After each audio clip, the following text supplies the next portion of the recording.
আসসালামু আলাইকুম, সবাই কেমন আছেন? আশা করি ভালো আছেন। একটা জিনিস দেখাই আসেন।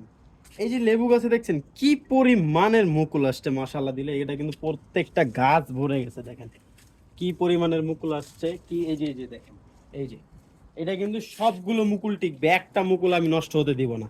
আর এত পরিমাণ ফল আসার কারণ কি, গাছে যখন হচ্ছে ফল থাকে না, তখন হচ্ছে পানি দেওয়া বন্ধ করতে হবে। লেবু, কমলা, মালটা এই ধরনের গাছে যত পানি দিবেন গাছ তত বড় হবে, কিন্তু ফল আসবে না। আর আপনি পানি দেওয়া বন্ধ করবেন, দেখবেন পাতাগুলো হলুদ হবে, হলুদ হয়ে পড়ে যাবে, নতুন মাথার সাথে মুকুল নিয়ে আসবে।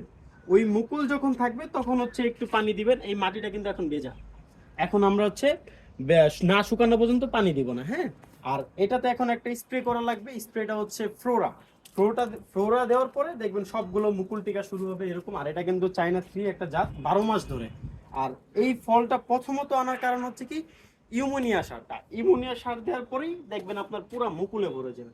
আপনাদের যার যার এরকম সার লাগবে কিংবা হচ্ছে আপনার গাছের যদি কোনো সমস্যা হয়ে থাকে, যদি জানতে চান, আমাদের বৃক্ষ নার্সারির সাথে যোগাযোগ করবেন। সালামু আলাইকুম, আল্লাহ হাফিজ।